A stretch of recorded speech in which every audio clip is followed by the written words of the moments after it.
Para hablar de cómo queda el mapa del poder político en el país luego de esta segunda vuelta que dio la victoria a los candidatos opositores al MAS. Para hacerlo, estamos con el analista político Luis Andia. Muy buenos días, gracias por esta entrevista. ¿Usted cómo evalúa estos resultados?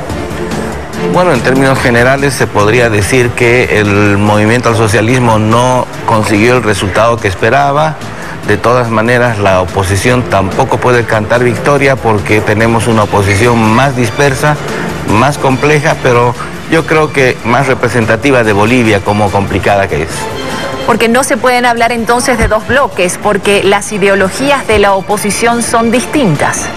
Exactamente, las ideologías podríamos dividirlas entre los gobernadores y alcaldes que siguen el proceso de cambio, no necesariamente al MAS, y los gobernadores y alcaldes de la oposición tradicional. Entonces la oposición tradicional realmente no ha logrado ocupar nuevos espacios, está ocupando los mismos espacios que antes.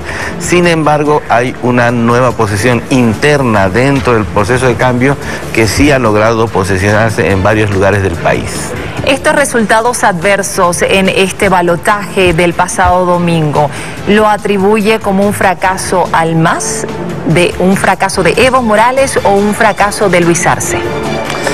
Yo creo que básicamente el fracaso está en una posición del movimiento al socialismo de ya no invitar gente en las elecciones subnacionales. Cuando ellos lograron recuperar el gobierno nacional, hicieron tremendos esfuerzos por dar un mensaje que no querían más invitados, no querían gente de afuera, que los candidatos deberían ser de los propios movimientos sociales. Y esto no es tan sencillo, los propios movimientos sociales no necesariamente son luego hombres candidatos, hombres votos, y esta decisión dura, que es más bien de las bases y de los militantes del movimiento del socialismo que la han impuesto en muchos lugares, hoy día les está costando estas derrotas donde podría haber ganado el movimiento del socialismo.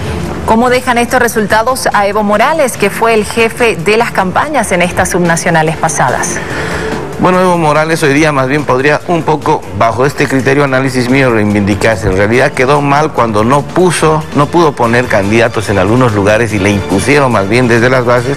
Ahí quedó mal y hoy día probablemente en algunos casos los resultados le están dando la razón, ¿no?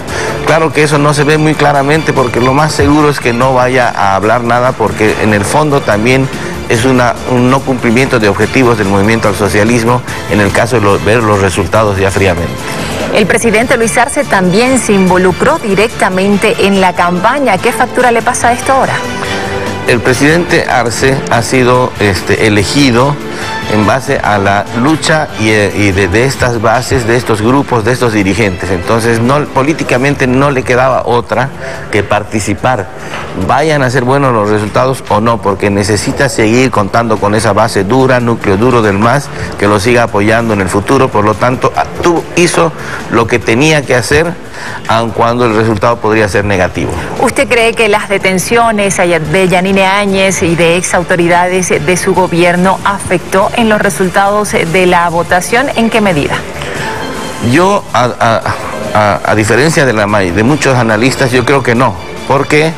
Porque más bien fue una señal hacia los votos duros del movimiento al socialismo, ¿no? En Bolivia hay dos visiones, la visión de que esto es una persecución, pero la visión del voto duro del movimiento al socialismo que debe hacerse justicia. Entonces creo que todas estas cosas han sido dirigidas a ellos para que ellos luego con su voto duro confirmen en las urnas, lo cual no sucedió porque se ha privilegiado también los liderazgos en ciertas regiones del país. Ahora vimos que han ganado figuras como Santos Quispe, como Damián Condori, como Regis Richter, que eran muy cercanos al movimiento al socialismo. ¿Estuvo ahí la clave de la elección? Por supuesto, en muchos casos había el análisis de que deberían ser invitados, deberían haber sido contados como candidatos del movimiento al socialismo. Esa es la diferencia entre tener una dirección. Lo que pasa es que en el movimiento al socialismo, quizás su dirección más política, su dirección con mayor experiencia hoy día está un poco relegada, ¿no es cierto? Los anteriores ministros, etcétera, están relegados, pero ellos siempre combinaban estos dos elementos: fuerza del partido más algún candidato que sea un candidato voto, que sea elegible.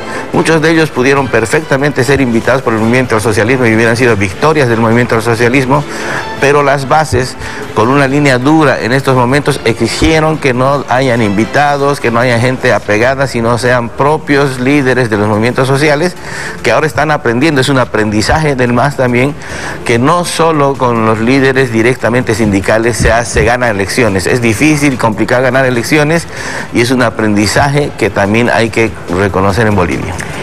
¿Y qué le dice el hecho de que el MAS haya pasado de 6 a 3 gobernaciones del 2015 al 2021?